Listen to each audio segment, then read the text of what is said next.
Voice. Ain't no other sight in the game could see the boxing voice. That's exactly what I want to ask you about. Ever since I seen the All Access epilogue and we got to see you looking into the mirror, speaking Haitian, just projecting what was going to happen, and then actually you winning and going back and watching that epilogue, how did you feel? I mean, that epic moment with your trainer, you know, his rant in front of the camera was just amazing. How did it feel for you watching it, knowing you lived that and you projected what we just seen? Man, it was a wonderful feeling. It was a wonderful feeling. It was a wild moment for me as well, too, because it's like, wow, everything I said, everything I told this man, even from the little bit of going on social media, posting like memes and little different sayings. It was one thing I always registered me is when I had a fan send me a big gift basket full of like goodies and snacks and stuff, and I immediately Facebook Stavern, Instagram or whatever, and I told him, which hospital do you want me to send this to, because you're going to the hospital after the fight.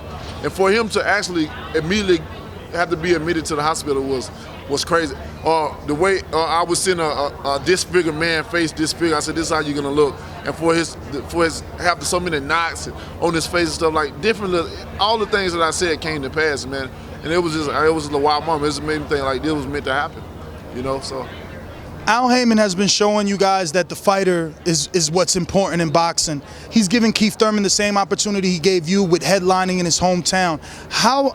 How long is it going to be before we see you back in your home state with another big fight and just keep doing it for your crowd? Because as we can see, like a guy like Broner, you know, he sells it out in Cincinnati. Devin Alexander sold it out in his hometown. All these guys are really selling tickets. You showed that your arena was full. Do you think that he'll continue to allow you to fight in your hometown because you can sell those tickets? Oh, definitely, man. You know, Al is a great man. He's a great guy in person. He's a great businessman as well, too. And he's one of a kind. He's one of a kind of guy. You know, you don't find guys like him often in this business right here. This business right here is as I was introduced to, as is a snake game.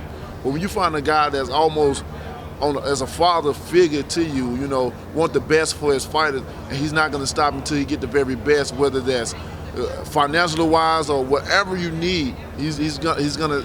Whatever, I mean whatever, you know, and people don't understand him, you know. Before they thought he was bad for boxing, but now people come along and say, maybe he's good for boxing, and he's a smart guy, you know. And all the way around, man, he's an all the way around guy. He looks out for his fighter.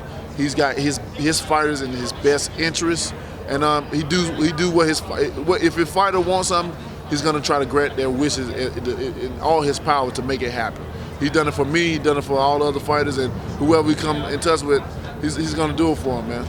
My final question, obviously, you just had the fight with Eric Molina, and there's always been naysayers saying, you know, Wilder doesn't have a chin, he was dropped in sparring, and one of his 8 fights, he hit the canvas.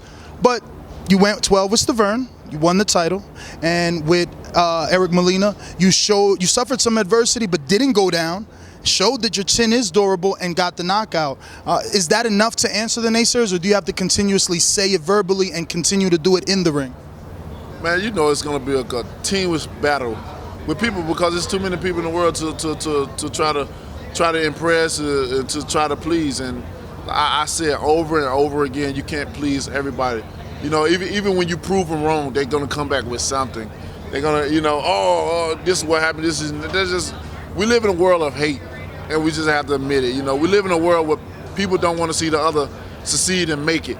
You know, no matter what your gender or the race that you is. And some people just don't like people being successful. You're looking at one of the most successful boxers in all of boxing, and even still to this day, he get criticized, man. You know, with success come criticism.